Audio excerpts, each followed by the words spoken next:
Hello snowboarders of the internet, I'm your host Avran LeFeber, and in this video we're going to be reviewing the Amplid Soulmate.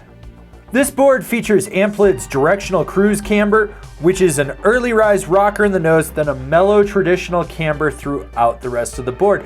This is going to give you all that load, pop, snap, and drive of traditional camber, but you're going to have that ease of entry in and out of turns from that early rise rocker, as well as more optimal powder float. This board's available in 149, 153, 157, and 161. I rode this board at Arapahoe Basin on a sunny bluebird day. You had creamy snow, choppy snow, chunder snow, a little bit of ice, perfect corduroy, and I rode it with my Rome Black Label bindings and my K2 Thraxis boots. This board has that middle of the road directional flex that's very predictable that you all know and love. That means softer nose that's accentuated by the rocker, then it progressively stiffens up back to the tail, with the tail area being stiffest on the board. The torsional flex is highly abundant. When it comes to stability, for the most part, this board's stable. It does what you need it to do. You get a little bit of chatter in the nose where that rocker is, and it reverberates back onto the front foot. You're gonna feel that there. It's not enough that it knocks you around. In really rutted out terrain, this board tends to stay on top of everything. I didn't have any problems with it. The only thing that I really noticed that stood out with the stability of this was when I would get into creamy snow, that tail would sink and it becomes a very back foot dominant steering board. And as such, you're taking a harder hit in the center that you're feeling under that back foot. So you want to keep your knees bent.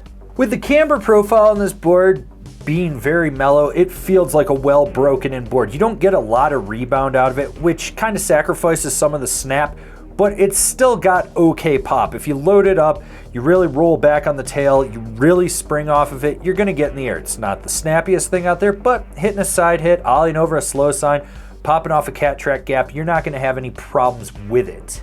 So the nice thing about this board is that stiffer tail. You can really press into it, doing high speed wheelies, screaming yeehaw as you go down the run. I don't know why you'd scream yeehaw, but some of you do.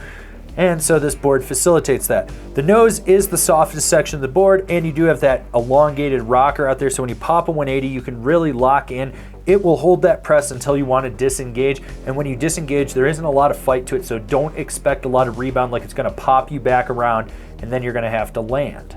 It's an Amplid board, which means it's going to be able to carve. There is a smooth consistency to this board when it's on edge that just lets you know that you've got power when you need it, but you can be laid back when you want it. It engages its carves right outside the front foot, and then it allows you to steer more underfoot. And then when you drive your back knee into the center of the camber and push off the tail, it slightly disengages the front foot. It doesn't fully disengage it, but it slightly disengages it. And that really lets you lay it over, and you can feel that power in the tail take over and slingshot you out of a turn. Short, tight, quick carves, medium, mellow carves, long, hard, drawn out carves, and deep Euro carves are all doable on this board. There really isn't anything that holds it back. You just sort of understand what the limitations are and the fact that it feels like a well broken in board. But other than that, it does what you need it to do. Who's this board for? The progressing intermediate free rider that wants a board they can turn with.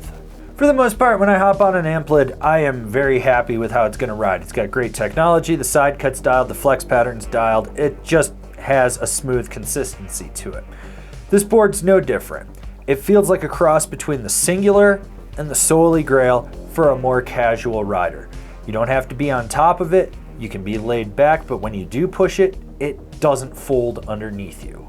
Comparable boards: the K2 Niseko Pleasures, the Nitro Dropout, the Jones Frontier. Binding recommendations: the K2 Edition, the Jones Mercury, the Nitro Team. This has been my review of the Amplid Soulmate. Do you agree? Do you disagree? Do you own one? Are you going to buy one? Leave me a comment down below. Let's have a conversation about this snowboard. If you're new here, remember to subscribe, click the bell, get those notifications. That way you're not missing any of the videos we got coming out for all you snowboarders of the internet. And if you really like what we're doing over here and you want to support us further, swing on over to Angry Snowboarder VIP and become a member. Sure, I could tell you more here, but I got a video over there that explains it so much better. As always, I've been your host, Avran LeFeber, and I'll see you in another video.